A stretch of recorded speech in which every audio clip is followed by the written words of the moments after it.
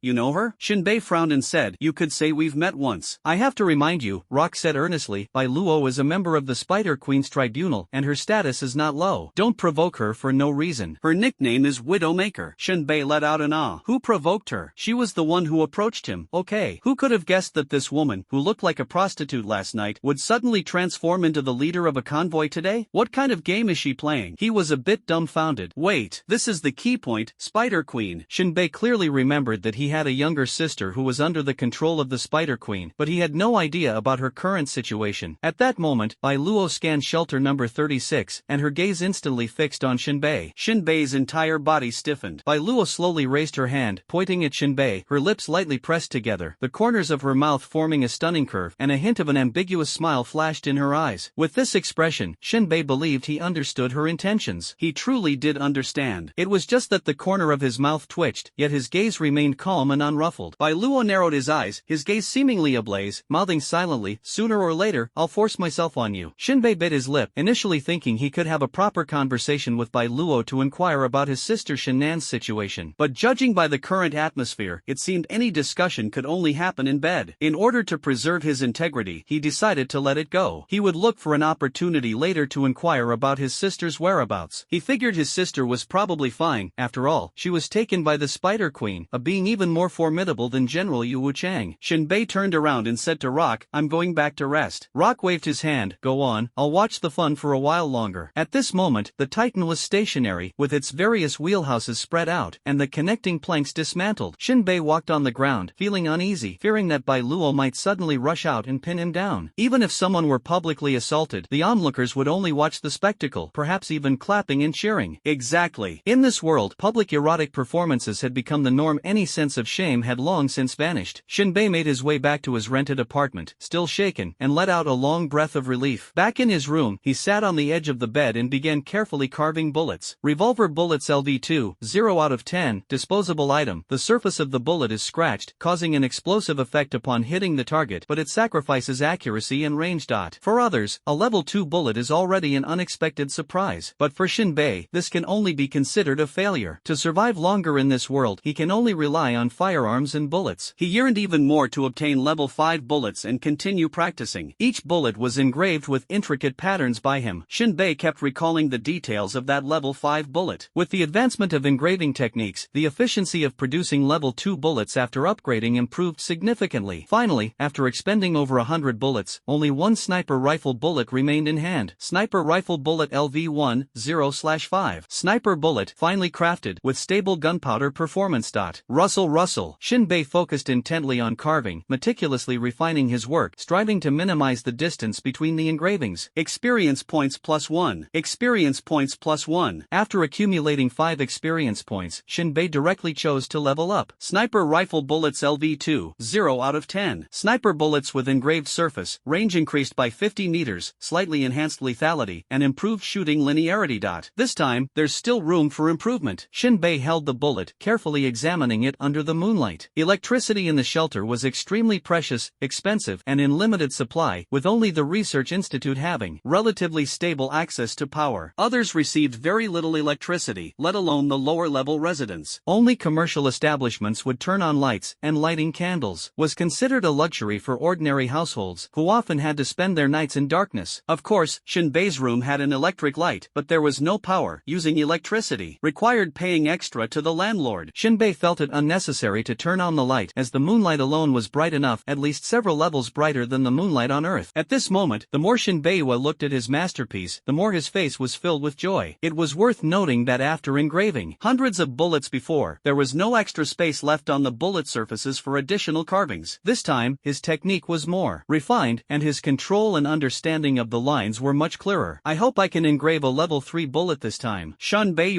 picked up the engraving knife again, his expression focused and serious. The tip of the knife slowly traced lines on the copper bullet casing. Experience +1. Experience +1. Shinbei let out a breath, shook his hand, and continued engraving. Upgrading bullets not only required sufficient carving space, but the direction and turns of the lines also had to remain consistent. Shinbei was not an ability user and could not comprehend the meaning behind these lines, nor was he a machine capable of precision processing. All the engravings were done entirely by hand, or even a single breath could affect the depth and position of the lines. Experience +1. Experience +1. With the final stroke, the bullet was just perfectly engraved. Although not as intricate and detailed as a level 5 bullet, Shinbei still gained 10 experience points. Level up. He excitedly held the bullet, focused his mind, and directly completed the upgrade. Sniper rifle bullet LV3, 0 0/20, range plus 100, damage increased, penetration enhanced, linear flight distance extended. Shinbei looked at the information, feeling a bit despondent. It seems I was overthinking. Mind control is probably a skill exclusive to level 5. Bullets, it's simply impossible for anything below level 4. He rubbed his temples and put the bullets away. Then he got up and went to the restroom. Here, the restroom was basically just finding a random spot to take care of business. No one cared about hygiene. After all, with everyone fleeing for survival, shooting, and then moving to a new location, who would bother about restrooms? Just follow the natural order of things. After tidying up, Shinbei took out a crystal core and placed it into the chest of his battle armor. The armor received the energy and automatically activated. Shinbei quickly climbed inside. If he were slower, he'd have to use another crystal core, which would be a waste. Lying inside, he adjusted to a comfortable position and prepared to sleep. Gaining 1 experience point every minute, this was the feeling of effortless victory. Shinbei gradually drifted into dreamland. Experience plus 1. Experience points plus 1. The next day, when Shinbei woke up, his spine felt a bit sore. After all, sleeping in the battle armor was not an ideal choice, but for the sake of experience points, he had no other option. He pushed open the armor and jumped out to stretch his muscles. Next time, I need to put some bedding in. He looked out the window. Bai Luo from shelter number 7 had already left, and Shinbei finally breathed a sigh of relief. After rubbing his neck for a while, he felt a bit more comfortable. He turned to check the armor's information. Pseudo, Power Armor LV2, 601/2000. A battle armor with almost no practical use. Using it in combat is unwise, but its defensive capabilities are slightly improved. Walking speed is marginally faster, mental connection. Response is slightly enhanced, and it is equipped with an infrared vision system. During nighttime patrols, it can keep up with others' pace and help you see the road clearly. Shinbei was satisfied with the experience boost brought by the battle armor. After all, compared to firearms and bullets, upgrading the battle armor was much easier. However, the downside was that the experience required for upgrades was enormous. Shinbei thought for a moment and decided not to go out in the near future, opting to stay inside the battle armor. At the very least, it could assist him in moving around, not only providing some defense but also conserving energy and increasing speed. Other functions could be upgraded gradually without issue. In this world, surviving didn't actually require being exceptionally strong. As long as you can run faster than others, that was enough. Shinbei still had a few crystal core sources on hand, and by living frugally, they would be enough to last him a few days without going out. In the days to come, his sole goal was to lie inside the battle armor, continuously accumulating experience and upgrading. He had to arm himself well before taking any action outside. He made a simple breakfast, chewing slowly and carefully, allowing the food to digest and convert into energy. Just as he finished breakfast, he heard the landlord downstairs shouting loudly, "A beast tide is coming. Grab your weapons quickly." The entire rental building instantly became restless. Many people rushed downstairs, whether armed, wielding weapons, or barehanded, hurrying to their defensive posts. In this world, the Titans are immune to harm from the corrupted species, but various ferocious beasts can tear Titans apart alive. Therefore, when a beast tide attacks the sanctuary, humans must live and die alongside the Titans, relying on each other, as their fates are intertwined. It can be said that the Titans protect humanity, and humanity must likewise protect the Titans. At this moment, the landlord was waving his arms in the foyer, shouting, "8th Defense Unit, assemble quickly." The 8th Defense Unit is a designated node, and all residents within the sanctuary have their own defensive responsibilities. When a beast tide strikes, everyone must hold their defensive position, whether they are gifted individuals or ordinary people. This is the iron rule of the sanctuary. Violators face consequences ranging from post-crisis punishment to immediate execution by General Yu Wu Chang. For the people in the shelter, the impact of the beast tide is a threat to their homes and property. Needless to say, once the alarm sounds, the residents automatically hold the defensive line. Only the beast tide can unite everyone as one. Even if external forces attack Shelter 36, there are still plenty of spectators. Habits are hard to change, and nature is difficult to alter. Power struggles only concern the upper echelons, while the lower levels are rarely involved. No matter who holds power, things look pretty much the same. Shinbei's plan to lie low was interrupted, and he picked up a sniper rifle, following the landlord toward the 8th defense zone. At this moment, his gaze stretched toward the horizon, where rolling sandstorms surged, the earth roared and trembled, and endless howls shook the heavens and the earth. A dense tide of beasts raged across the wasteland like a violent storm, with all kinds of bizarre and ferocious creatures resembling a massive army, flames surging to the sky. Among them, a ferocious beast resembling a land dragon, with a tail over 20 meters long, had scales as hard as alloy and an imposing presence. There was also the explosion ape, a simian monster covered in white fur with outward curving fangs, leading the charge as the vanguard. Its arms dragged on the ground, its face almost entirely occupied by a massive blood-red maw, and a grotesque tumor grew atop its head. red. Coupled with its blood-red eyes, larger than copper bells, and its enormous size, it exuded a terrifying aura that struck fear into the heart. In the sky, dozens of monstrous birds the size of calves swooped down, blotting out the sun. Their abdomens bore 4 claws, each clutching a rock larger than a basketball. Their sharp cries were piercing and nerve-wracking, making one's scalp tingle. At this moment, General Yu Wuchang was still standing on the railing, his scarlet eyes slightly narrowed, and he shouted in a voice that, though not loud, was exceptionally resonant. "Attention, everyone! Defend our homeland! Resist the beast tide! Artillery, prepare! Fire in unison!" Boom! Under the command of General Yu Wuchang, the large-caliber artillery of Shelter 36 revealed its menacing black muzzle, resembling a symphony of countless cannons firing simultaneously. A barrage of shells shot into the sky, tracing parabolic arcs before plunging into the beast tide. In an instant, massive explosions erupted, mushroom clouds rose, and powerful shockwaves blasted the ferocious beasts within a 10-meter radius into scattered flying remnants of flesh and bone. The smoke of the artillery mixed with the stench of blood and the charred smell of scorched flesh, stimulating everyone inside the shelter. Although this volley caused significant damage, killing and injuring countless beasts, the sheer number of ferocious creatures, along with powerful monsters capable of withstanding artillery bombardment, made it impossible to stop the frenzied assault of the beast tide. The roars of the beast shook the heavens, and the earth trembled as if thousands of troops and horses were galloping. A large number of ferocious beasts were killed by the artillery fire, forcing the beast tide to change its course. Only a few panicked beasts desperately charged forward, and those lucky enough to squeeze into gaps near the safe zone immediately became targets for dense machine gun fire, leaving them battered and broken. Boom boom! The artillery fire from shelter number 36 continued to pour out. More and more ferocious beasts charged into the Titan's safe zone. At this moment, the Esper combat team charged forward, forming an indestructible defensive line. As soon as they made a move, it was extraordinary. Some fists shattered explosive apes over 5 meters tall, while others unleashed lightning like torrential rain through the beast horde, each bolt paralyzing the ferocious beasts and killing them with electric shocks. There were also ability users who pressed one hand to the ground, causing vast ice sheets to spread rapidly. Any beast that strayed onto the ice was instantly frozen, becoming a sitting target. With the close cooperation of the ability users, they formed an impenetrable wall against the beast tide. Shinbei stared intently, clicking his tongue in amazement. If a single superhuman were deployed, their impact might not be particularly significant. But when numerous superhumans fight in coordination, the effect is far more than just 1 plus 1. It's an exponential multiplication of 1 by 1. As time passed, there were occasional instances where ferocious beasts broke through the superhumans' defenses and launched fierce assaults on the shelter. At such moments, ordinary people had to summon their courage to fight back. After all, unlike superhumans with their robust physiques, ordinary people could only rely on the firearms in their hands to shoot at the invading beasts. Rat-a-tat-tat. The residents joined forces and opened fire, bringing down one ferocious beast after another, keeping the overall defense intact. Just then, a piercing cacophony of cawing came from the sky. Swarms of dark shadows dove down from high above. These monstrous birds, are they planning to attack Titans back? Shen Bei's expression turned grave. Logically, even with aerial capabilities, these birds should prioritize coordinating with other beasts to attack the superhumans, rather than heading straight for the airspace above the shelter. What is the intention behind this? Shen Bei was puzzled but had no intention of showing off. He quickly retreated into a nearby building. After all, the area above the shelter was not his primary defensive responsibility. Just as Shen Bei hid inside the house, bang, bang, bang, bang, a rapid series of gunshots rang out. The civilians defending the upper levels cursed loudly while firing their guns at the monstrous birds 100 meters above, seemingly trying to draw their attention. Sure, the next moment, a piercing cry shattered the sky. As if receiving an order, dozens of monstrous birds completely ignored the gunfire and accelerated their dive. Upon reaching the airspace above the center of the shelter, they suddenly released their sharp claws, dropping hundreds of rocks. Accompanied by the howling wind, these rocks plummeted like cannonballs. For the upper levels of the shelter, this was nothing short of a fierce bombardment. Amid the deafening explosions, the rocks pierced through the roofs of low buildings and factories. Many unfortunate residents were struck, blood splattering as they were instantly reduced to pulp. Damn it, their target is the factory, someone roared. They're so high, we can't hit them at all, someone shouted anxiously. What's going on? How did these beasts suddenly become so smart? Someone asked in disbelief. Damn, we're being attacked from both sides. Roars, screams, and rumbling sounds intertwined in chaos. The faces of the upper-level citizens turned pale as they fired helplessly into the sky, but all they had were pistols with a range of less than 50 meters, posing no threat to the circling, screeching wing-clawed stone falcons. These wing-clawed stone eagles clearly possess considerable intelligence. They did not directly attack the defending civilians but instead focused on targeting the largest factory buildings. The effect was immediate, as the roofs of the factories were pierced one by one, terrified children swarmed out, scrambling to flee in panic. A dense crowd of children poured out of the rooms, and the wing-clawed stone eagles circling in the air let out excited cries before diving like lightning, swooping toward the fleeing crowd on the ground. Quickly, go support the factory and rescue the children upstairs. Upon seeing the situation, Yu Wuchang immediately dispatched defensive forces, with some superhumans and ordinary people rushing to provide support upstairs. Amid the chaos, Shinbei was also reassigned and followed closely behind. Upon reaching the upper level, the scene before him was shocking. Help, save me! The piercing cries for help echoed one after another. Bang bang bang bang bang! The wing-clawed stone falcon circled and dove from the sky, whether targeting ordinary people or children. Screams filled the air. In the alleys, the remaining fighters and ability users wore ferocious expressions, firing madly. Flames, roars, screams, and the cries of monstrous birds intertwined above the shelter, creating a terrifying scene. Shinbei noticed an ability user lifting an ultra-large rifle over 2 meters long. Its design was extremely rugged, exuding an aura of ferocity and death, with a barrel as wide as a fist. The ability user opened the rifle's rear cover, grabbed a mid-level crystal core, and stuffed it into the chamber before slamming the cover shut. As he raised the gun, his face was filled with furious rage, roaring, "Bastard, die!" In an instant, the Esper's arm lit up with ghostly blue stripes, and the energy within activated the firearm. The gun erupted with dazzling light, its muzzle spewing clusters of blue radiance. Boom, boom, boom! Blue energy bullets were fired in succession, exploding in midair like miniature blue suns, instantly killing 3 monstrous birds. Shinbei let out a soft sigh of amazement. This was the first time he had seen a firearm used by an Esper with his own eyes. It was truly like something out of science fiction. Not only did it require a mid-level crystal core, but it also needed the Esper's own energy to activate, making it extraordinarily powerful. But Shinbei did not feel envious, thinking to himself that it was nothing more than a pay-to-win weapon. He couldn't use it himself. At this moment, Shinbei had no time to look around. He quickly climbed onto a small watchtower that had been crushed by rocks and used the height advantage to scan the surroundings. In the sky, strange birds circled, waiting for the right moment to strike, occasionally diving down to attack the ground. They grabbed struggling children or residents, their claws clutching terrified lives. Like predators excited by their catch, they flapped their wings vigorously and soared straight into the clouds. These strange birds began to savagely tear apart the children in their claws while still mid-air. Their sharp beaks, like blades, shredded the desperate, struggling children into ragdoll-like pieces. Blood and entrails scattered across the sky, the gruesome scene and the stench of blood shocking to the core. The thick scent of blood spread with the wind. Shinbei's gaze locked onto these strange birds as they circled and dove continuously over their territory, skillfully dodging the chaotic gunfire and targeting the fleeing children with precision. In the blink of an eye, more than a dozen children were snatched away, like hawks preying on chicks. The strange birds were scattered, their movements fierce and swift, coming and going like the wind. Coupled with their absolute aerial advantage over the ground, only the supersized rifles in the hands of the ability users posed any threat. Apart from a few unlucky birds that were shot down by concentrated fire, their numbers remained virtually unaffected. Shinbei immediately set up his sniper rifle, pulled the bolt, and was about to aim at the moving strange birds to fire. Just then, amidst the chaos, he noticed a few distinct figures suddenly dart out and launch a sharp counterattack against the diving strange birds. In Shinbei's field of vision, an Esper named In who moved as swiftly as a cheetah, darting through the crowd like lightning. At that moment, a monstrous bird was diving to snatch a civilian. However, just as the bird let out an excited screech and was about to flap its wings to ascend, In whose figure lunged forward. With a flick of his arm, his long whip coiled around the bird's talons at the critical moment, instantly hooking it firmly in midair. Scree! Scree! The monstrous bird, its talons ensnared, flapped its wings frantically, creating a howling wind that sent sand and debris swirling wildly. In whose feet seemed nailed to the ground, as steady as a rock, though his face was filled with ferocity. "Beast, get down here!" With a resounding roar, In who swung his whip, stepped back, twisted his waist, and bent his body, unleashing immense power from his muscles and bones. The monstrous bird, struggling desperately and as large as a calf, was violently flung against a nearby earthen wall, causing it to collapse with a thunderous crash. The monstrous bird, still struggling after its fall, was immediately targeted by the surrounding civilians, who opened fire in unison. Bullets pierced the bird at close range, and after a few spasms, it stopped moving. In who continued weaving through the crowd, his long whip striking with the agility of a venomous snake. Within minutes, he had taken down 2 more monstrous birds, displaying unparalleled ferocity. Dozens of meters away, atop a high turret, Shinbei's eyes glimmered as he calculated something in his mind. He then shifted his gaze to another figure, Meng Shan. This Esper wielded an exaggeratedly large saw over a meter long and leaped swiftly between the rooftops of low buildings. Like an ape, whenever a monstrous bird dove, he would stomp fiercely, launching himself into the air. With a precise and ruthless strike, his massive saw cleaved through the bird's wings as if slicing through tofu, severing them cleanly at the root with an overwhelming ferocity. Shinbei squinted his eyes, constantly switching his gaze between several ability users. Without exception, they displayed strength, speed, stamina, reflexes, and combat skills far beyond ordinary people, each one exceptionally fierce. Their superhuman-like performance was truly shocking. Curses, roars, and screams echoed one after another, and the scene was in utter chaos. Just as Shinbei was about to fire, Rock climbed up the half-collapsed watchtower, panting heavily and sweating profusely, shouting, "What are you hiding here for? These beasts are as strong as bulls and incredibly fast. If they target you as prey, you're in big trouble." Without turning his head, Shinbei replied, "Of course, I'm preparing for battle." Rock shrank into a dead corner, watching the chaos on the ground, and said bitterly, "These feathered beasts, the wing-clawed stone eagles, completely treat us as their farmed food. Moreover, they seem to be getting smarter. In the past, they would only dive to grab people, but recently they've even learned to throw stones. Damn it! If it weren't for the fact that I'm afflicted by the divine punishment miasma, I'd be the first to rush up and tear them apart." Shinbei immediately understood. Those monstrous birds, with their advantage of flight, were nearly impossible to deal with using ordinary firearms. They were ferocious, as large as calves, and moved like the wind, making them extremely difficult beasts to handle. However, Inhu and the others could handle them with ease, clearly demonstrating their extensive combat experience. If it weren't for the assistance of Inhu, Meng Shan, and other ability users, the shelter would have suffered even heavier casualties during this beast-tide attack. At that moment, a burst of excited and fervent shouting suddenly erupted from the chaotic area ahead. "That's the general! The general is here! The general is here! Ha ha, you damned beasts, let's see how arrogant you can be now." Hearing the word general, Shinbei suddenly turned to look in the direction of the voice. At this moment, the road was in complete disarray, yet Yu Wuchang walked slowly, with his hands behind his back, as if strolling leisurely. The scattered citizens fired into the air while letting out excited howls, as if they were welcoming their king. Screech! A loud and clear cry pierced the sky, seemingly a signal of urgency. At this moment, nearly half of the wing-clawed stone eagles in the air had been reduced. Apart from a few that were tearing into their prey mid-air, there were still several that had yet to catch anything, letting out anxious cries as they circled, searching for an opportunity. And just then, Yu Wuchang, dressed in a striking blood-red military uniform, leisurely stepped onto the main road, instantly becoming the target of several wing-clawed stone eagles. Screech! Amid sharp screeches, the four wing-clawed stone vultures, stimulated by the scent of blood permeating the air, could no longer restrain themselves. They let out excited cries, spread their massive wings spanning 4 meters, extended their hook-like sharp claws, and swooped down fiercely toward Yu Wuchang on the open ground. "You beasts, you all deserve to die." With a gust of foul wind howling, facing the wing-clawed stone vultures attacking from different directions, Yu Wuchang slowly raised his head, a cruel smile appearing on his sinister face. "Because, what you destroy and plunder are all my property." Yu Wuchang stomped his foot, and the immense force instantly detonated the earth and rocks beneath him. The ground exploded with a roar, and his figure vanished in an instant amidst the flying dust. The nearby crowd only saw him disappear on the spot, but Shinbei, from a distance, saw everything clearly. Yu Wuchang shot into the sky like a cannonball, leaping over 10 meters high, and in an instant, he was beneath the first diving monstrous bird. Immediately after, Shinbei witnessed Yu Wuchang, in a critical moment, stretch out his hands like lightning, instantly grabbing the outstretched talons of the monstrous bird. At the same time, he let out a wild laugh and tore with all his might. With a ripping sound, as if tearing apart not flesh and blood, but a thin sheet of paper, the massive body of the wing-clawed griffin, as large as a calf, was ripped into 2 halves. Blood and entrails splattered into the air, scattering with the wind. Immediately afterward, amidst the rumbling vibrations, Yu Wuchang landed steadily on the rooftop of a low building, holding the 2 halves of the corpse. At the same time, the other 3 wing-clawed griffins charging from different directions had yet to react when Yu Wuchang bent down, stepped forward, and fiercely hurled the 2 pieces of the corpse in his hands like deadly projectiles. Bang! Bang! The 2 pieces of the corpse, accompanied by the whistling wind, struck the other 2 wing-clawed griffins hovering more than 10 meters above the ground. With pinpoint accuracy, their wings were instantly shattered, and they plummeted to the ground, as brutally as if they had been hit by a speeding car. 2 wing-clawed vultures let out piercing screeches, struggling madly on the ground, but Yu Wuchang paid them no heed. He glanced up, aimed at the last wing-clawed vulture flapping its wings frantically in mid-air about 10 meters away, trying to take flight. With a hook and a kick of his foot, dozens of fist-sized stones shot out like hidden weapons, emitting a sharp whistling sound as they tore through the air. The stones exploded on the body of the last wing-clawed vulture, severely injuring its wings. The vulture let out a miserable cry, wobbled, and plummeted to the ground, struggling and flapping desperately. At this point, all 4 wing-clawed vultures that had attacked Yu Wuchang were brought down, taking less than 10 seconds. In just a few seconds, Yu Wuchang effortlessly took down 4 wing-clawed vultures, fully showcasing his inhuman strength and ruthless combat skills. Shinbei's eyes did not blink as he he stared intently at the distant figure of Yu Wuchang, his mind rapidly processing the spectacular scene he had just witnessed. "General, you are mighty. The general is truly formidable. I told you, as soon as the general arrives, these beasts won't stand a chance to gloat." Cheers and compliments erupted like a tidal wave, and people from all directions swarmed out, working together to thoroughly smash the three-winged clodstone vultures on the ground that were not yet completely dead. Seemingly quite satisfied with the display of his power and prestige, Yu Wuchang smiled faintly and looked up at the sky. At this moment, the hunting activity seemed to be nearing its end, with nearly half of the winged clodstone vultures already dead, accompanied by a particularly loud screech. The remaining 20 or so winged clodstone vultures in the sky, now full and satiated, turned around without hesitation and flew back in the direction they had come from. When the silhouettes and screeches of the winged clodstone vultures completely disappeared into the horizon, the beast tide was not yet over. There are still a large number of ferocious beasts to deal with on the lower level, while Shinbei essentially just ran along for the ride, doing nothing. The ability users swiftly and efficiently drove the strange birds back. At this moment, Yu Wuchang led a few people to the research institute, found Shenanji, and brought out several weapons resembling frisbees. Shenbei was also holding one in his arms. He looked at the label on it, which read, "Cluster Firepower Frisbee. This is the latest aerial suppression weapon developed by our research institute." Shenanji explained quickly while teaching the usage method. Simply put, when the frisbee is flying in the air, it tilts the internal ammunition to achieve all-around firepower coverage. Once the ammunition is depleted, the frisbee will automatically return to the starting point. You just need to reload the ammunition. What you need to do is press this button, adjust the distance and height, and launch the firepower frisbee. You don't need to worry about anything else. Remember, the flight range is only 5 kilometers. Shenanji wiped the sweat from his forehead and continued, "This thing is still in the development stage and hasn't been officially produced. If it weren't for today's beast tide, we wouldn't have used it. If the weapon doesn't respond or an accident occurs, don't panic. After all, it's still in the experimental stage. Just report directly to me." Shinbei examined the weapon in his hand, curiosity gradually welling up inside him. According to Shenanji, the ammunition in this device consists of small, specially made shells, fired through a mechanism similar to a railgun. In addition to immense penetration power, there is also the damage caused by the explosion of the shells. At this moment, Yu Wuchang nodded and said, "Thank you for your hard work, Director Chen. Let's go, we shall continue the fight." After speaking, Yu Wuchang left a few people upstairs to clean up the aftermath, while the others returned to the lower level to continue battling the ferocious beasts. Shinbei carried the cluster fire disc back to defense section number 8. The landlord looked at the item in Shinbei's arms with a peculiar gaze and asked, "What is this?" "A newly developed weapon. These guys who waste research funding." The landlord fired a shot at the ferocious beast and continued complaining, "They don't do research to improve people's quality of life, like studying sturdier wheels, which would be far better. Instead, they spend all day playing with these useless things." Shinbei tugged at the corner of his mouth, thinking this doesn't seem to have much to do with the research institute. It's not like Yu Wuchang decides what to research and we just follow. At that moment, dense black discs rose from various defense nodes, quickly dispersing in all directions, followed by a barrage of projectiles. Boom, boom, boom, rumble, rumble. The distant stone forest area was leveled by dense shelling, with many unrecognizable fierce beasts blown to pieces. It must be said, this thing is much more effective than cannons, truly hitting wherever it's aimed. Although the flying discs are not large, they are loaded with high explosive bombs, with power comparable to cannons. After consecutive bombings, the entire beast tide was forcibly torn open, leaving a zone of death. However, some monsters were exceptionally strong, leaping high to strike at those black discs. Dang! Boom! Some ferocious beasts with extremely strong jumping ability could leap dozens of meters high, smashing the black discs away or directly destroying them in midair. Meanwhile, the intact firepower discs began to automatically return to their launch positions, reload with high explosives, adjust their bombing locations, and take off again to continue the bombardment. This scene greatly boosted the morale of the people in Shelter 36. The espers, ignoring their exhaustion, threw themselves back into the fight, with multicolored energy lights weaving and dancing in the air. The pile of ferocious beast corpses grew higher and higher. "Hey, what are you staring at? Hurry up and launch your firepower disc," the landlord urged from the side. Shenbei responded and started operating. Pressing the start button, a nearly 1-meter diameter firepower disc soared into the air. Although Shenbei couldn't figure out what powered the firepower disc, there were neither flame-jetting nozzles nor jet propulsion devices. It didn't stop him from being greatly amazed. However, after the firepower disc wobbled and flew out, it didn't hover over the ferocious beast but instead headed straight in an unrelated direction, speeding toward the mountains. In the end, it shrank into a small black dot on the horizon and gradually disappeared. The landlord, utterly baffled, pointed at the flyaway firepower disc and questioned, "Why is yours different from everyone else's?" Shinbei froze, his mouth slightly open, sweat forming on his forehead, and stammered, "The research institute Institute mentioned that this is still a product in the development stage, so there might be some uncertain and unstable malfunctions. I guess I just happened to encounter one. Sighing lightly, he picked up a sniper rifle and said, let's take down these ferocious beasts first. The landlord didn't think much of it, nodded in agreement, and began firing shot after shot. In reality, Shinbei had deliberately set incorrect parameters, causing the firepower disc to vanish without a trace. In his mind, if he could upgrade this thing, it would become a powerful weapon. It would be equivalent to having his own aerial support, greatly enhancing his strength. How could he let such an opportunity slip away? If one doesn't look out for oneself, heaven and earth will destroy them. After completing the task silently, Shinbei focused entirely on aiming and firing at the ferocious beasts. This was not only for his own safety but also to accumulate experience for his firearm. Moreover, with the ability users holding the front line, he only needed to concentrate on shooting. The Barrett spewed flames, forcefully ejecting the bullet from the chamber. An ironclad exploding bear that had slipped into the safe zone had its eye precisely pierced, and the power of the level 2 bullet was so strong that it directly blew off its skull. Accompanied by a heart-wrenching howl, the ironclad exploding bear collapsed heavily to the ground, twitched a few times, and then died. Sniper rifle experience +1. Lying nearby with an AK-47 in hand, the landlord stared at Shinbei in shock, his expression filled with disbelief. That shot of yours actually took down an ironclad exploding bear in one hit? Shinbei rotated the gun barrel, continued aiming, and said calmly, what's so surprising about it? He pulled the trigger, and another bullet shot into the rotten wolf's eye, instantly knocking it to the ground. Sniper rifle experience +1. Hiss. Another shot. When did your marksmanship become this accurate? The landlord's mind was almost twisted with shock, and he admitted without hesitation that if he had to face the armored explosive bear or the rotten wolf alone, he would definitely only be able to run away. He neither had the ability nor the courage to confront such ferocious beasts head-on. Even with a gun in hand, poor marksmanship would be useless. Every shot from Shinbei not only resulted in a headshot but was also precise enough to critically hit the eyeball. Even those skilled in shooting among the ability users might not achieve such accuracy. The landlord looked at Shinbei and found him increasingly unfamiliar. This was simply perverse, especially that crude and rough, modified Barrett without any scope, which in his eyes had become a rugged and minimalist work of art, full of violent aesthetics. Shinbei had no interest in chatting with the landlord. A beast tide was not a dinner party, it was about flipping the table. Bang, bang. He didn't care about the consumption of bullets at all. After all, the shelter would compensate him afterward, and at most, he'd lose a few level 2 bullets. Shot after shot, he kept firing. Sniper rifle experience +1. Sniper rifle experience +1. Shinbei realized that with a level 3 sniper rifle paired with level 2 bullets, even if he occasionally missed, the bullets could still penetrate the defenses of the heavily armored golden armored dragon beast and burrow into its flesh. Although it wasn't immediately fatal, it far surpassed the weapons in others' hands, which couldn't even break through the defenses. When their bullets hit the beasts, they either sparked or made no sound at all. To deal with such ferocious beasts, one can only request the intervention of an esper to fight violence with violence. The esper responsible for support is Meng Shan. After a fierce battle, all the ferocious beasts that had sneaked into defense node number 8 were cleared out, and Shinbei finally got a moment to catch his breath. He glanced at the status of his firearm. Sniper rifle LV3 50/30ths. Modified Barrett M95, range 1100 meters, 5 bullets, detachable bipod missing, adjustable monopod missing, scope missing, high lethality, suitable for mobile shooting, accuracy increased by 20%. He could upgrade, but he wasn't in a hurry to act and decided to use up the bullets in his hand first. At that moment, Shinbei's head was suddenly stepped on by someone. Shinbei was just about to rest when some clueless fool bypassed him and actually stepped on his head. Shinbei's expression changed drastically, his anger flaring up as he furiously cursed, "Do you eat with your eyes closed? Are you blind? Heh, so what if I stepped on you?" The speaker's tone was rough and indifferent. Shinbei looked up and saw that it was Meng Shan. His tall and burly figure almost completely overshadowed Shinbei. Towering above, his face was full of resentment, yet the corners of his mouth carried an extremely vicious smile. It's fine. The landlord stood up at this moment, smiling warmly and said, "It wasn't intentional. Right now, it's the emergency period of defending against the beast tide, so bumps and scrapes are inevitable. Don't you agree, Shinbei?" Shinbei's expression was cold, indifferent, and unperturbed as he slowly reached for the revolver at his waist with one hand. At this moment, Meng Shan exuded a strong aura of malicious hatred. "I stepped on it on purpose. What, you don't like it?" Meng Shan trembled all over as he recalled the humiliation he'd suffered at the bar last night. Even though that revolver could have ended his life at any moment, it was the shame of being toyed with that truly stung. The laughter and jeers from everyone in the bar had left his face burning with embarrassment. That awkward fall, he'd never been so humiliated in his life. Now, seeing Shinbei lounging around at ease while he himself was running around putting out fires, he couldn't help help but wonder, is this the treatment an ability user gets? Damn it, Shinbei is living even more carefree than me. The anger in his heart only flared higher. Out of spite, Mengshan stomped on Shinbei as he passed, thinking Shinbei wouldn't dare do anything in return. Let's go, the landlord said hastily, sensing trouble and pulling Mengshan away. As they left, Mengshan kept cursing back over his shoulder, even spitting in Shinbei's direction and threatening, one of these days, I swear I'll kill you. Shinbei stood up, his face expressionless, his eyes icy cold. I spared your dog life yesterday, and today you still want to push it? He called out in a low voice, Mengshan. Mengshan stopped in his tracks, shoved the landlord aside, and strode aggressively toward Shinbei. His face was dark, his expression suddenly cold, and he growled through gritted teeth. What, still want to take me on? Mengshan knew in his heart that no matter how bold Shinbei was, he wouldn't dare shoot and kill an ability user in front of everyone. But if he killed Shinbei, no one would care. In this world, the status of ability users was naturally a level above ordinary people. He approached Shinbei, grabbed him by the collar, and his eyes gleamed with a vicious light, exuding a menacing aura. Now, kneel down and kowtow to me, or I'll throw you into the beast tide. Shinbei's face was handsome yet sinister, but his expression remained as calm as water. Without a word, he raised his revolver and pressed it directly against Mengshan's chin. Ha! Mengshan showed no fear, the fierce expression on his face instantly turning ferocious. Dare to shoot? Do you know the consequences of killing an ability user? A deep, icy glint flashed in Shinbei's eyes. I will bear the consequences, but as for you, he cocked the hammer, exhaled slowly, and said, as for how ugly your death will be, you won't be able to see it. Mengshan's gaze flickered, and he sneered coldly. Shoot, let me see just how much courage you really have. Shinbei did not hesitate and decisively pulled the trigger. The strong recoil of the revolver caused his arm to drop sharply as a flash of fire burst from the muzzle. Amid the billowing smoke, let alone a second-level bullet, even an ordinary bullet at this close range would be enough to blow the head of a barely first-level ability user into popcorn. The moment Mengshan heard the gunshot, the frenzy and venom on his face froze. His gaze was filled with distortion and pain, as if he had seen a vengeful ghost.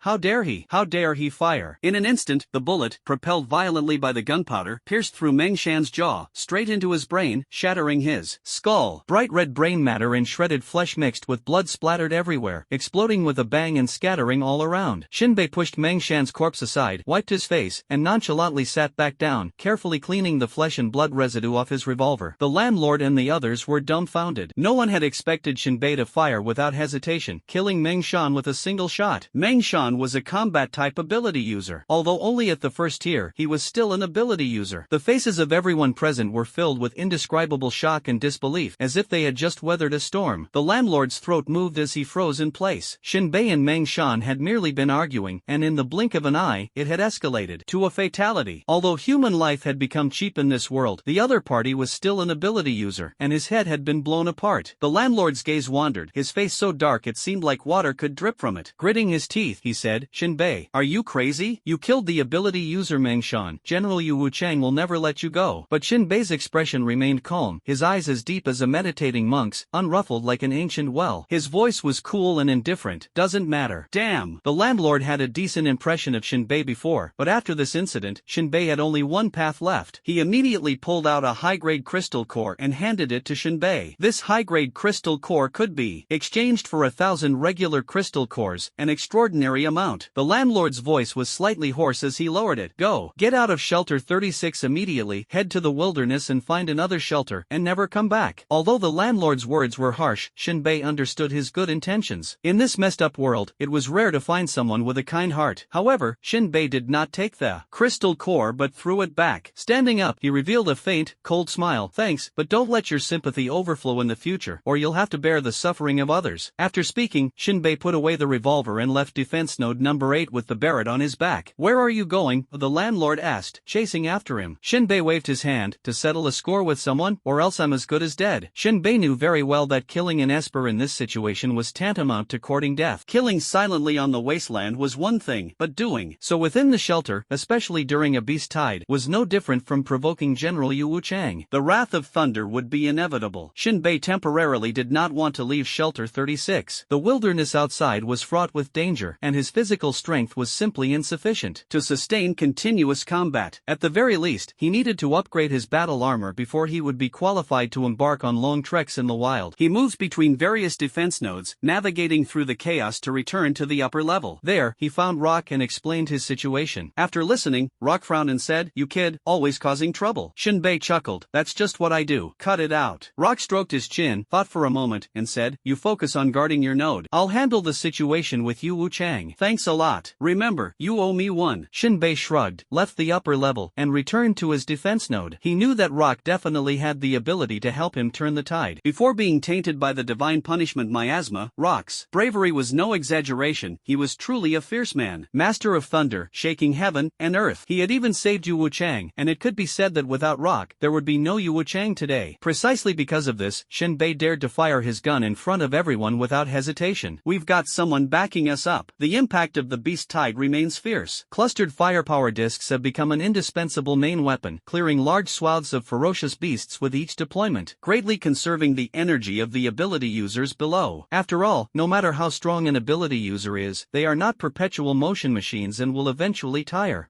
Shelter 36 has faced beast tides before, and both ability users and ordinary people have accumulated considerable experience in dealing with them. The only unexpected event this time was the stone throwing by the strange birds, which caused significant harm to the upper-level residents. Fortunately, General Yu Wuchang promptly led his forces to repel them. Though there were casualties, they were still bearable. At this moment, Shinbei, having resolved his own troubles, joined the battle again. Shot after shot, every bullet hit its mark, and even the landlord beside him couldn't help but question reality. Back when Shinbei killed the ability user Meng Shan, the landlord had considered urging Shinbei to leave Shelter 36 and seek refuge in a broader world. After all, there are more than just one shelter in this world, and any random one could offer survival. However, after Shinbei left for a while, he unexpectedly returned as if nothing had happened, showing no concern for the future. His shooting remained precise. If it were the landlord, his mind would have long been in turmoil, leaving him unable to resist the ferocious beasts. He simply couldn't fathom Shinbei's mindset.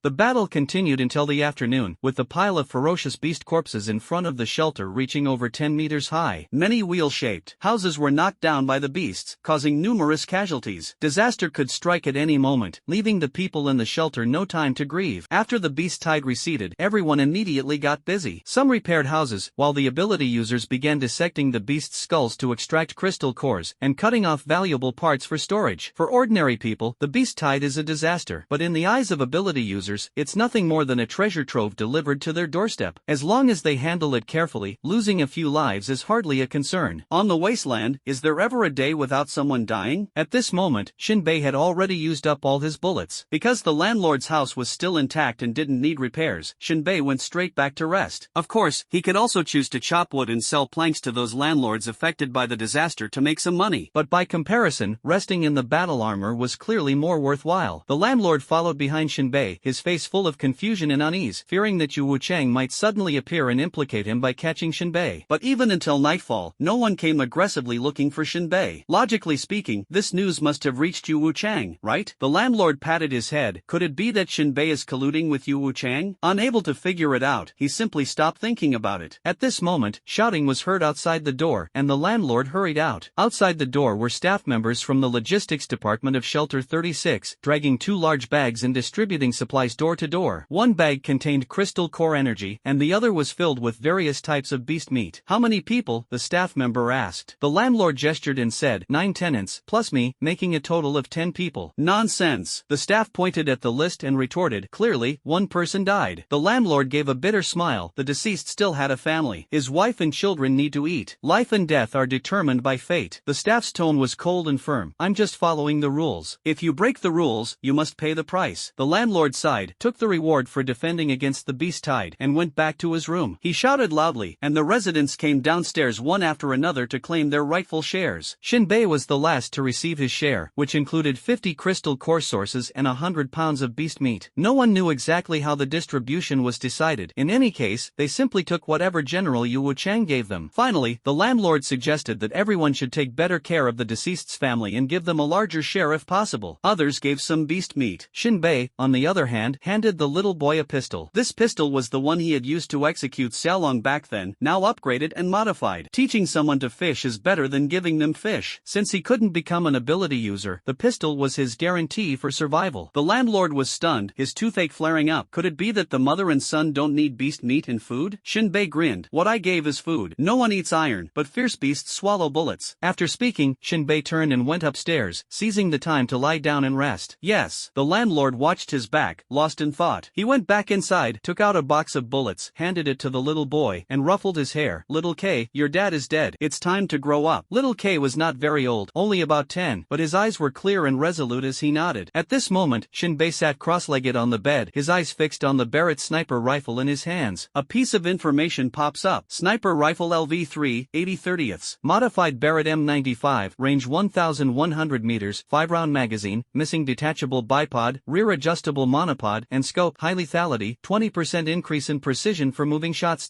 Sniper rifle LV4, 50/100. Modified Barrett M95, range of 1,300 meters, 5-round magazine, strong lethality, 20% improvement in moving shooting accuracy, 20% improvement in blind shooting accuracy, 20% enhancement in silencing effect, and 20% reduction in recoil. A glimmer flashed in Shinbei's eyes. This upgrade brought significant changes, not only increasing the range but also enhancing the accuracy of blind shooting, simply extraordinary. And the silencing effect, though currently only improved by 20%, signals that once upgraded to the limit it will achieve 100% silencing. The effect is simply stunning. After all, even a pistol equipped with a top-tier silencer cannot achieve complete silence. The last point is the reduction of recoil, which is equally significant. Upgrade. The recoil of this Barrett is far greater than that of a revolver. When firing a revolver single-handedly, Shinbei's arm would go numb, and an improper posture could easily result in dislocation. If the Barrett is not held with both hands or fired from a prone position, firing it single-handedly will inevitably cause dislocation, regardless of posture. Firearms are man-made, but humans may not always be able to fully control them. The other M500 revolver was fired only once today, killing Meng Shan, which is hardly worth mentioning. Subsequently, Shinbei took out his alarm clock. This thing, after being disassembled and reassembled by him, had already turned into a time bomb. It only required 10 crystal source cores. Shinbei tried placing the crystal source cores into the alarm clock. Strangely and astonishingly, although the alarm clock had no openings or any place to insert the crystal source cores, each core, once attached to the outer shell, was automatically absorbed inside. Very good. It seems even Newton's coffin lid can't stay shut anymore. After placing all 10 crystal source cores, Shinbei stared at the alarm clock again. Alarm clock LV5, max level. Loading progress, 10/10. In addition to being absolutely punctual and ringing on time, it is also a timed bomb.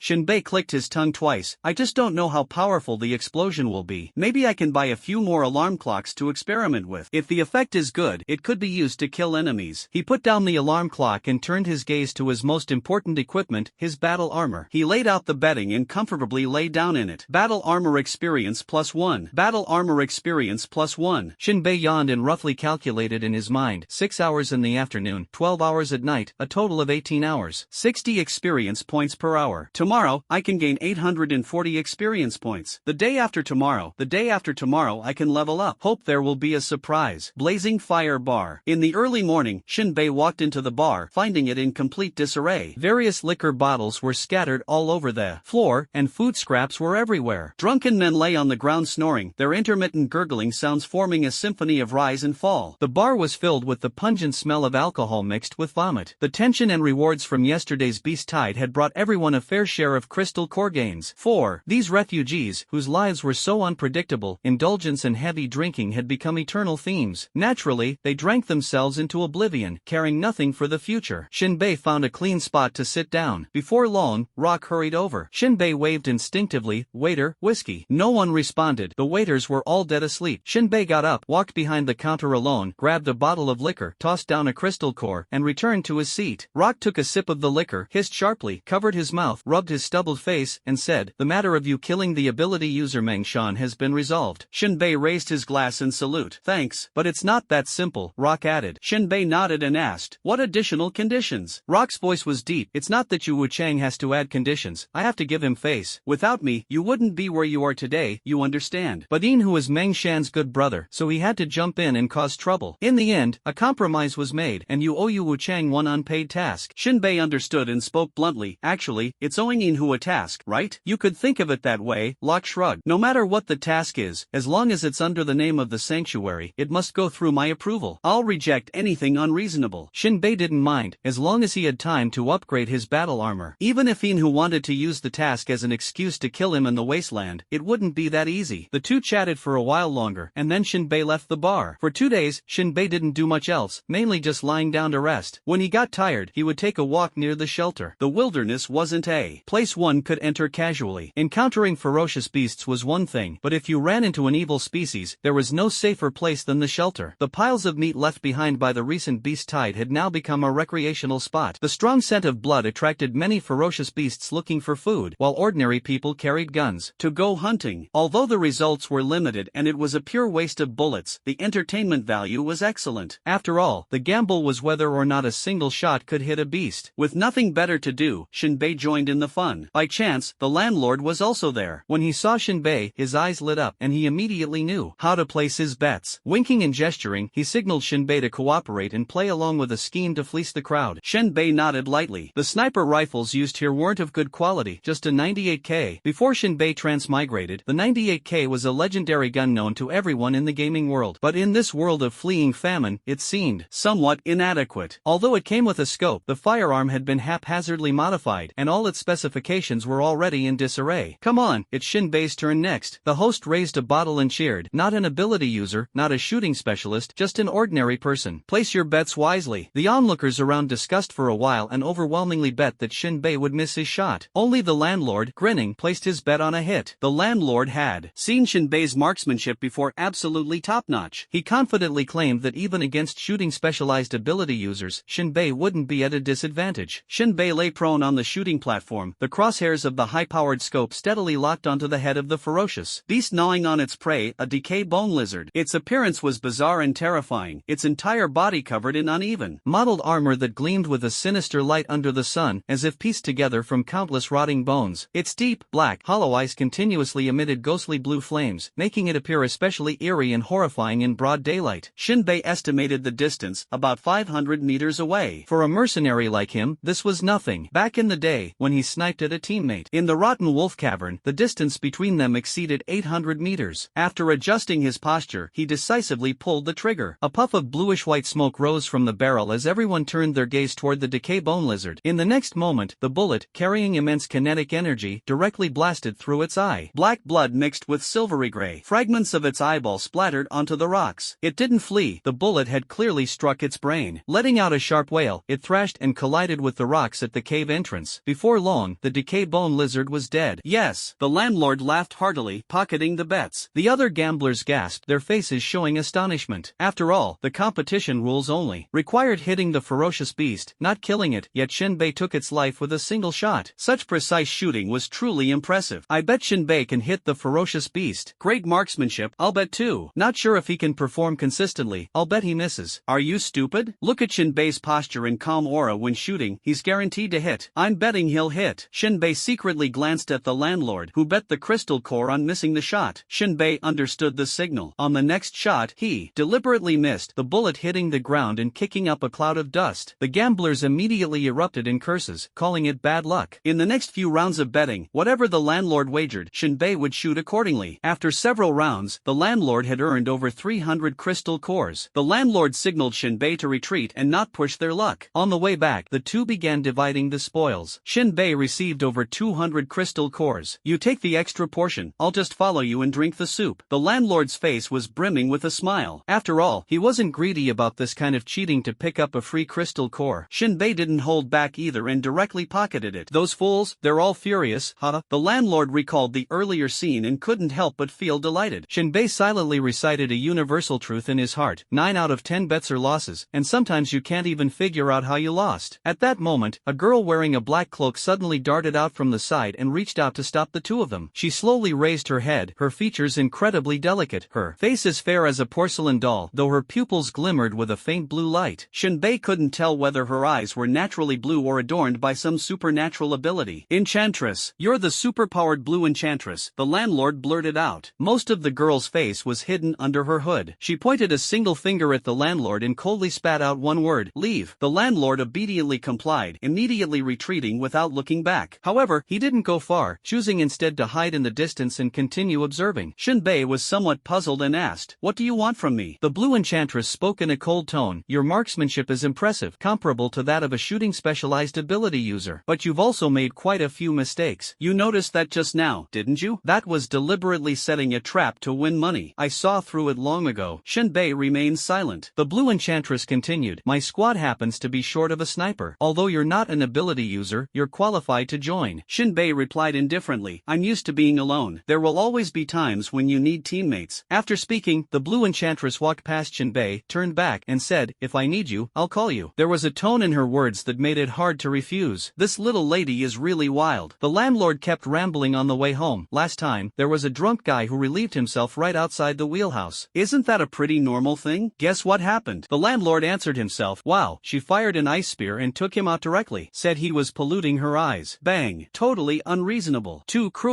The landlord recounted the story of the blue enchantress while glancing back and covering his crotch, fearing the blue enchantress might suddenly return for revenge. Shinbei listened, the corner of his mouth twitching slightly. Since when do superhumans play by the rules? If he were the powerful one, he wouldn't show mercy either. Strength makes the argument. After killing the superhuman Meng Shan, Shinbei still had to pull strings to settle the matter. He had long been mentally prepared for this. Faced with the bizarre occurrences in this post-apocalyptic world, he had grown accustomed to them. Back at his residence, Shinbei continued to lie flat, seizing the time to upgrade his battle armor. In terms of physical strength and constitution, he was no match for superhumans. His only option was to seek breakthroughs in technology. The poor rely on mutation, the rich rely on technology. Lying down. 2 days later, Shinbei climbed out of the battle armor, his eyes gleaming with excitement. He glanced at the armor's information. Again, pseudo power armor LV2 2320/2000. A battle armor that's almost useless. It's not wise to use it in combat, but its defensive capabilities have slightly improved. Walking speed is a bit faster, reaction speed through mental connection has slightly increased, and it is equipped with an infrared vision system. During nighttime festival parades, it can keep up with others' pace and see the road more clearly.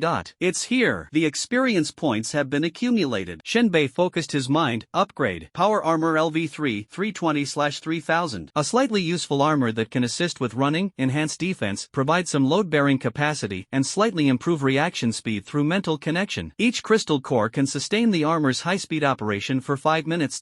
After reading the information, Shinbei couldn't help but smile. Level 3 armor, he could finally use it. Although it was still far from perfect, lacking super defense, immense strength, a firepower system, and the portability of a button, at least it could help him run faster. Just this feature alone made Shinbei grin from ear to ear. Moreover, the efficiency of the crystal core had greatly improved, from previously sustaining only 1 minute to now lasting 5 minutes. This was a huge leap forward. What delighted him even more was that the armor had shrunk from its original 2 meters to about 1.8 meters, matching his height, and its surface texture had changed from rough to matte black. The more he looked at it, the more he liked it. Shinbei couldn't wait to climb back into the battle armor, slinging the sniper rifle over his back, securing the handgun, and stepping out of the room. The anticipated creaking sound of joints rubbing against each other didn't occur. The battle armor moved with almost no extra noise. Every part operated exceptionally smoothly, with no sense of obstruction or stiffness. Moreover, the armor fit snugly against his body, feeling as comfortable as wearing a jacket. Clearly, this upgrade was a comprehensive evolution. He kept moving his limbs, squatting down, jumping up, gradually adapting to the rhythm brought by the battle armor. As he went downstairs, the landlord let out a puzzled huh, with a face full of curiosity. How come this thing of yours has changed so much in just a few days? Shinbei opened his visor and said with a bit of pride, naturally, I've been busy modifying it. The landlord sighed, with skills like yours, you really should be working at a research institute. That's not the life I want. People, after all, need stability. That's the stability you think of, not what I want. Shinbei waved his hand, left the rental apartment, and planned to head to the northern mountains to retrieve the cluster firepower disk he had deliberately diverted during the beast tide to see how it performed after upgrading. At this moment, the entire Shelter 36 was still bustling with activity. Some were mining, while others were gathering wood. Shinbei swaggered toward the upper levels of the shelter, and the residents he passed by were not surprised by his outfit. After all, there were also fully armed individuals among the ability users, such as those specializing in shooting or close combat. However, their protective gear was usually designed for specific areas rather than full-body coverage. Everyone had only one word to describe Shinbei: cool. At the weapons shop, Shinbei replenished some ammunition. During the last beast tide, he had almost used up all his bullets. Without ammo, a gun was nothing more than a fire poker. While organizing the bullets, Shinbei asked the shop owner, why don't I see any large guns for ability users here? Last time, I saw an ability user shooting at a monstrous bird, and that gun was really powerful. The boss held a cigarette in his mouth and smiled. What, are you thinking of buying one? Shinbei blinked, and the thought did cross his mind. Can I use it too? You're overthinking it. The boss said with a hint of mockery, those guns powered by crystal core energy aren't as simple as just inserting a core and firing. It still requires the user to catalyze source energy to launch the light projectile, otherwise, the light projectile will just explode on the spot. The speed of the light projectile projectile's flight is also related to the rank of the ability user. If one specializes in shooting, mastering firearms will become much easier, Shinbei suddenly realized. No wonder when he saw that ability user using a large source energy firearm to blast the monstrous bird earlier, the light projectile's flight trajectory seemed odd, as if it was flying very slowly, with the parabolic arc appearing prematurely. It turned out that the ability user's strength was insufficient, leading to poor results. After completely giving up the idea of owning a source energy firearm, Shinbei bid farewell and left shelter number 36, setting off northward on foot. In the sky, the low-hanging clouds split open, revealing the sun, and a large swath of golden sunlight poured down. After walking on the wasteland for a short while, Shinbei discovered the weaknesses and shortcomings of the battle armor. Under the scorching heat, the inside felt like an oven, leaving him drenched as if he had just been pulled out of water. In fact, the battle armor is equipped with a temperature control system that can lower the temperature to 0 degrees, but it requires consuming the crystal core. Shinbei felt a bit reluctant, so he didn't activate the temperature control and instead opened the visor to get some fresh air. His steps remained steady, neither hurried nor slow, with each step consistent and without the slightest error. About 3 hours later, as Shinbei was nearing the edge of the mountain, the roar of an engine suddenly came from behind. He turned to look back. Amid the billowing dust, it seemed as if a Tyrannosaurus was roaring to the sky, its sound instantly overpowering the roar of two Mercedes off-road vehicles. Immediately, a jet-black motorcycle burst out of the cloud of dust, surpassing the two off-road vehicles at an astonishing speed, heading straight for Shinbei. This motorcycle was modified to be extremely wild, with the roar of its engine perfectly complementing its blazing speed. Shinbei found the design of the vehicle somewhat familiar. His mind turned quickly, and he suddenly remembered this was Bai Luo's ride. He twitched the corner of his mouth. This woman really is like a lingering ghost. Without much hesitation, Shinbei took out the crystal core and directly inserted it into the power device. In an instant, the armor's power system was activated. Shinbei turned and ran. This woman was not to be messed with. She was even more unreasonable than the Blue Enchantress. The Blue Enchantress might at most forcefully drag you into her group, but Bai Luo is clearly infatuated with herself. What a messed up world when a woman goes crazy. Not even 10 oxen can hold her back. You're telling me this is an ordinary person? In the driver's seat, a burly man with a cigar in his mouth glanced at the speedometer, then took another look at the man running ahead. Damn it, his speed's already hitting 40 kilometers per hour. Bai Luo sat in the passenger seat, a slender steel needle in her mouth, twisting her hair into a bun and inserting the needle into it, her gaze carrying a hint of amusement as she stared at Shinbei. See, even an ordinary person can run at a speed of 40 kilometers per hour. I definitely made the right choice. The burly man beside her chuckled. If you're sure he's an ordinary person, then the problem must be with the protective armor he's wearing. The burly man pulled out a mid-grade crystal source core, stuffed it into the engine's fuel intake, and slammed the accelerator. The car suddenly sped up, kicking up a cloud of dust into the sky. After nearly 100 meters of intense braking, the vehicle straightened effortlessly with its last bit of momentum, perfectly showcasing the nearly flawless handling skills of the driver. The vehicle came to a steady stop less than 3 meters in front of Shinbei. Bai Luo kicked open the car door, propped her hands on the edge of the car, and flipped herself onto the roof. She sat cross-legged on the roof, a faint smile on her face, stretched lazily, revealing a subtly graceful and charming silhouette. Bai Luo stared at Shinbei and said word by word, I've taken a liking to you. If you don't agree, so be it. Just give me a straightforward answer. Faced with Bai Luo's declaration, Shinbei touched his own cheek. It was only then that he realized the staff member's words back at shelter number 36 while he was bathing were indeed correct. A good appearance truly is the beginning of trouble. Which woman doesn't cling to him? So annoying. Shinbei showed no mercy, pulled out a revolver with a backhand, and directly pulled the trigger. Bang bang. The continuous gunfire exploded thunderously so close, right by Bai Luo's ear. For a moment, she even mistakenly thought the bullets being fired were aimed at her, especially that cold, grim, and heart-stoppingly brutal muzzle, like a demon roaring in fury. She had never experienced how a handgun could bring the feeling of death so close. The spine instantly felt cold, and the hairs stood on end. Bai Luo flipped over and slid off the roof of the car. Peering out again, he saw that Shinbei had already dashed out of the dense mountain forest, his figure disappearing without a trace. Bai Luo angrily climbed into the car, her pure and charming face instantly twisting in rage. Chase him. However, the burly man beside her, holding a cigar, shook his head with a bitter smile. Chase what? The tire's been blown out. It was only then that Bai Luo realized that Shinbei's 2 shots had actually hit the tire. She suddenly kicked the car door, stomped her foot, and the ground cracked with a loud rumble as she propelled herself forward like a spring. I'd like to see how far you can still run. Bai Luo's steps were light and agile, each leap and landing resembling a dance, with graceful and captivating lines, yet his stride and speed far surpassed that of ordinary people. Dust flew up behind him, rising into the sky. Shinbei darted through the dense forests of the mountains, faintly hearing Bai Luo's pursuing footsteps, and his expression changed instantly. Bai Luo's speed was practically comparable comparable to that of a cheetah. If he weren't wearing battle armor and possessing super speed mobility, he would have likely been captured by her already. Shinbei crossed over the mountain ridge, and not far ahead appeared an abandoned town. It must be a small town that had been abandoned long ago. By the time Bai Luo crossed over the mountain ridge, Shinbei had already disappeared into the ruins. Long-distance running made her blood boil, her cheeks flush, and left her gasping for breath. What on earth is he wearing? It's just like he's some kind of superhuman. Bai Luo couldn't help but exclaim in amazement. Immediately, she pulled out a thin and compact dagger from her tall boots and held it in her hand. His eyes sparkled with a wolf-like sharpness, a cold smile curled at the corner of his mouth, and he walked straight toward the ruined town. Before him lay the abandoned town, with a small river running through it, its green light flowing and shimmering. The water source was abundant, and the shrubs grew wildly with tenacious vitality. Despite being abandoned for decades, some trees had even grown to tens of meters high. The sunlight is intense, the afternoon sun scorching, yet the ruins remain eerie, devoid of any warmth. Shinbei hid inside a small building, gazing outside through the long-clouded glass window. Faintly visible, Bai Luo moved like an agile leopard cat, each leap as light as a feather. The dagger in her hand gleamed with a cold light. In the hands of an ordinary person, it would merely be a tool for cutting food. But Shinbei knew that once the dagger was handed to Bai Luo, it would unleash deadly destructive power. For now, Shinbei was unaware of Bai Luo's specific ability level. However, he understood that ability users are not omnipotent. Defense might reach level 3, while attack, even if only level 1, would still classify someone as a level 3 ability user. Looking at how Bai Luo's tight leather outfit accentuated her figure perfectly, he deduced that her abilities were likely focused on attack, excelling in close combat. In this way, her defense level is probably not high. With this judgment, Shinbei decided to deal with her here. This guy is really troublesome. He can't be constantly watched by her every time he enters or leaves the wilderness, or he won't be able to accomplish anything. As long as he has patience, and patience is the one thing Shinbei has in abundance. Finally, he glanced at Bai Luo's figure and quietly retreated behind the wall. He activated the temperature control system inside the battle armor, lowering the temperature straight to 0 to avoid being detected by Bai Luo's possible thermal sensing ability. His clothing was sufficient to withstand the cold. This town was quite large, and there were several other houses like the one Shinbei was guarding. Bai Luo wanted to search one by one, which would inevitably take time. Shinbei placed the bullets in front of him and began engraving patterns to upgrade their level. He didn't dare to hope for a perfect shot, but at least they needed to be sufficiently threatening. The sun gradually sank westward, and the sky grew dim. Bai Luo blindly searched through the ruins of the small town, suddenly feeling dazed and suspecting that Shinbei had quietly left without a trace. Only she was left foolishly and futilely pursuing. It should be noted that her wilderness survival experience was extremely rich. Apart from some evil species, she had never encountered prey she couldn't track. And Shinbei like this, leaving no trace, scent, or even the slightest clue, was something she encountered for the first time. By now, Bai Luo's physical strength had been mostly depleted, and her mental state and alertness were far less sharp than during the day. She had to admit that Shinbei was indeed an extremely cunning ordinary person. Bai Luo was certain that Shinbei had not left but was somewhere watching her, waiting. For the moment she became utterly exhausted. She scanned her surroundings again, enveloped in darkness. Suddenly, a mosquito bite-like sting sensation came from her neck. She reached out to touch it, and a dark red thin needle fell into her palm. Bai Luo's heart tightened abruptly. Poison spider bee. This ferocious creature was small, only the size of a palm, yet it was a bizarre combination of a bee and a spider. The abdomen of the poison spider bee was unusually swollen, resembling both a bee's hive and a spider's egg sac. Not only could it shoot anesthetic-laced venomous needles, but it could also use spider silk to tightly bind its prey. The spider's silk posed little threat to those with special abilities, and its shooting speed was extremely slow, making it easy to dodge. However, once hit by the anesthetic needle, if one failed to break free in time, the spider silk wrapping the body would gradually solidify and become increasingly rigid. Even if a person with special abilities woke up, they would struggle to break free with all their might, and the trouble would be unimaginable. In the next moment, the anesthetic began to spread through Bai Luo's body. An overwhelming fear quickly engulfed her. Her vision started to blur, her legs grew weak, and she staggered a few steps before collapsing to the ground with a thud. Just as her consciousness was about to completely fade, she heard a rustling sound. A poison spider bee flew overhead, circled twice, and prepared to spray spider silk to capture its prey. At that moment, Bai Luo caught sight of a glass window in a small building within the ruins 100 meters away suddenly shattering. A sniper rifle barrel emerged, followed by a flash of muzzle fire. Bang! A blazing line of fire shot straight toward her. One thought flashed through Bai Luo's mind, adding insult to injury, an unexpected disaster. The effects of the anesthetic completely overtook her body, and Bai Luo lost consciousness. A cold, piercing pain, like thousands of ants gnawing at her flesh, swept through her entire body. Bai Luo's consciousness drifted alone in a sea of agony. Amid the chaos, faint whispers whispers and laughter could be heard. TSK TSK. Boss Wu, what should we say if Captain Bai wakes up? How so? Isn't this a wish come true? But Captain Bai was passive. Who cares, whoever goes up is still going up, just didn't get to enjoy it. These vague and chaotic voices, like whispers in the dark, stirred ripples in Bai Luoyan's extremely tormented and shattered will. I am still alive. In Bai Luo's spiritual world, it was as if the first ray of light pierced through the endless darkness. A milky white orb of light, like the warm sun in winter, gradually dispelled the gloom. Huff, huff, cold, stinging, itching, numbness, various maddening sensations spread through her entire body from the void, causing her to breathe rapidly, like a bellows. Her eyelids trembled lightly, gradually regaining faint awareness of her body, and Bai Luo slowly opened her eyes. She found herself in a relatively intact abandoned house, with a blazing campfire nearby, radiating warmth. The team members sat around the fire, laughing and joking. Yo, you're awake? The burly man, Boss Wu, asked teasingly with a cigar in his mouth. Bai Luo struggled to prop herself up, suddenly feeling a tearing pain from her lower body. Her eyes widened as she reached down to touch, only to find bloodstains all over. She gasped sharply. Boss Wu joked. When we arrived, Shin Bei had just gotten off you. Shit. Bai Luo roared angrily. Where is he? Gone. Gone? Why didn't you stop him? Men are all like this. Boss Wu laughed heartily. Pull up their pants and leave. The other team members burst into laughter, rolling on the ground. Boss Wu said earnestly, losing this game, isn't the price you paid exactly what you were expecting? It's not a loss. Bai Luo's mouth twitched, but I haven't even enjoyed it yet. The first time is never enjoyable. Boss Wu grinned. Bai Luo closed his eyes, panting for a long time before slightly calming the anger and humiliation in his chest. Damn it, how embarrassing. Next time I meet him, I'll make sure I'm on top. That's the spirit. The team members shouted in unison, their laughter echoing for a long time. The jungle shrouded in the night is undoubtedly full of dangers. Any creature daring to forage at night poses a threat, whether to ordinary people or those with special abilities. However, Shin Bei walked steadily, clad in battle armor. Although he lacked an advantage in hand-to-hand combat with ability users, the poisonous needles shot by small creatures attempting to ambush him couldn't penetrate his armor at all. Equipped with the battle armor and an infrared vision system, traveling at night posed no difficulty. He continued heading north, moving toward the location where the cluster fire disk had crashed. As the saying goes, looking at the mountain, the horse dies running. The straight line distance seemed short, but the number of peaks to cross was simply too many. The journey to Shin Bei seemed to stretch endlessly. Recalling the scene with Bai Luo just now, he couldn't help but smile wryly. When misfortune strikes, even drinking cold water can get your teeth stuck. Hiding all day, Bai Luo let down his guard at night, not even noticing the venomous spider wasp behind him, truly careless. Hit by a poison dart strong enough to anesthetize a berserk ape, he collapsed to the ground in the blink of an eye. At that moment, Shin Bei indeed had the intention to kill Bai Luo, but in the end, he aimed his gun at the venomous spider wasp. To vent his frustration and put an end to Bai Luo's relentless pestering, he took action directly while she was unconscious. Throughout the entire process, Bai Luo was as unresponsive as a dead pig, yet Shin Bei felt an unusual sense of satisfaction. I have to say, it was really tight. It took a lot of effort to push it in, and the amount was quite substantial. This reminded Shin Bei of a joke from a novel. On the wedding night of a woman who had successfully cultivated immortality, the groom couldn't even break through. In any case, Bai Luo lost the game, and the result she wanted was achieved, so the process didn't really matter. After a long journey, Shin Bei was now standing in a mountain valley. According to the calculations, his current location should be exactly where the cluster firepower disk fell. He searched along the valley, inspecting every blade of grass and tree with exceptional care. As dawn broke, Shin Bei discovered the cluster firepower disk on a large rock. He was overjoyed and immediately picked up the disk. After inspection, there are some scratches and dents on the exterior, but the issue is not significant. The internal components should be intact. Shin Bei pondered for a moment and realized there were two urgent problems to solve. First, disassembling and assembling the firepower disk must be done in a clean and stable environment. The current surroundings are clearly unsuitable, as even a single screw falling into the grass would be hard to retrieve. Second, the disk has a diameter of up to 1 meter, making it too conspicuous to carry back to the shelter. It would inevitably be discovered and reclaimed by the research institute, leading to an investigation. You should know that he once reported that the cluster fire disk had veered off course and crashed into a mountain, yet now he was holding an almost intact disk in his hands, practically inviting trouble. Therefore, Shin Bei had to find a hidden spot to stash it, upgrade it slowly, and see what changes might occur in the future. With this thought, he continued deeper into the valley. Before long, he walked out of the valley, and the view before him suddenly opened up. At the edge of the horizon, a sizable city ruin appeared. Shin Bei activated the crystal core and initiated the accelerated mode of his battle armor. About half an hour later, he reached the edge of the city. After entering, he found a relatively hidden spot, circled around to confirm there were no ferocious beasts lurking, and then placed the cluster firepower disk down. He rubbed his hands, his eyes fixed on the frisbee, and the screen information information appeared vividly. Cluster Firepower Frisbee LV1, 0 out of 100. A flying device equipped with air-to-ground strike capabilities, featuring powerful firepower and a cruising range of 5 kilometers.